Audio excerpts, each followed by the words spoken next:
స్ఫూర్తిగా తీసుకుంటున్నాము అని అంటే వారి చేసిన పోరాటం అద్భుతము. ఆనాడు రాజులను కూడా జయించిన బహుజనుడు సర్దార్ సర్వాయి పాపన్న గౌడ్. అందుకే ఆ వీరుడి విగ్రహాన్ని ఇక్కడ పెట్టడమే సముచితమని భావించి తెలంగాణ రాష్ట్ర ముఖ్యమంత్రిగా నిర్ణయం తీసుకొని ఈ ప్రాంతంలో మనం ప్రతిష్ఠించుకోవడం జరిగింది. మిత్రులారా, ఈ దారిలో వచ్చే వాళ్ళకు పోయే వాళ్ళకు వాళ్ళ స్ఫూర్తి వారి పోరాటం ఖచ్చితంగా భవిష్యత్ తరాలకు అందిస్తుంది. అదేవిధంగా దీన్ని అద్భుతంగా నిర్వహించుకునే బాధ్యత మా గౌడన్నలదే. దాన్ని కాపాడుకొని చాలాసార్లు విగ్రహాలను ప్రారంభించుకుంటాం, కేవలం వర్ధంతులు జయంతుల రోజు వచ్చి దండ వేసి దండం పెట్టుకొని పోతుంటాం. ఈ విగ్రహం అట్లా కాదు, నిత్యం స్ఫూర్తిని నింపే విధంగా దాన్ని జాగ్రత్తగా ప్రజలకు అందుబాటులో వచ్చే వాళ్ళకు పోయే వాళ్లకు ఒక స్ఫూర్తినిచ్చే విధంగా అక్కడ కావాల్సిన లైటింగ్ ఇతర ఏర్పాట్లను అన్నిటిని కూడా చేయాల్సిందిగా హైదరాబాద్ ఇన్ఛార్జ్ మంత్రి పొన్నం ప్రభాకర్ గౌడ్ గారికి నేను ఆదేశాలు ఇస్తున్నా.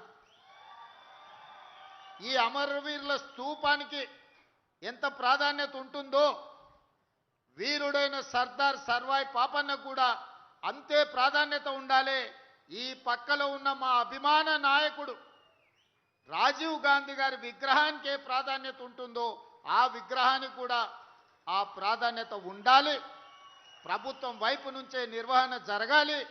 దానికి కావలసిన ఆదేశాలను ఇవ్వవలసిందిగా హైదరాబాద్ ఇన్ఛార్జ్ మంత్రివర్యులకు నేను గుర్తు చేస్తున్నా. అదేవిధంగా ఈ మధ్యనే మా సహచర మంత్రి వాకిటి శ్రీహరి గారు వచ్చింది.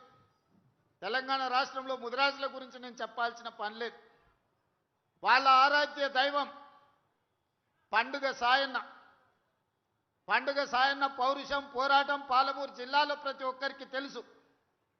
వారి జయంతి గురించి వాళ్ళు వస్తే అక్టోబర్ 22 పండుగ సాయన్న జయంతిని కూడా ప్రభుత్వం అధికారికంగా నిర్వహిస్తుందని మా ముదిరాజ్ సోదరులకు కూడా మాట ఇవ్వడమే కాకుండా ప్రభుత్వం వైపు నుంచి బీసీ సంక్షేమ శాఖ మంత్రిగా పొన్నం ప్రభాకర్ గారిని ఆ బాధ్యత కూడా నిర్వహించమని నేను వారికి సూచన చేస్తున్నా.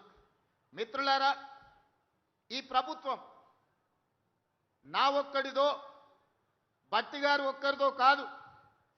ఈ ప్రభుత్వం సామాజిక న్యాయం, ప్రజల సంక్షేమం కోసం పనిచేస్తున్న ప్రభుత్వం. ఈ ప్రభుత్వంలో ప్రతి ఒక్కరికి అవకాశం ఉంటుంది.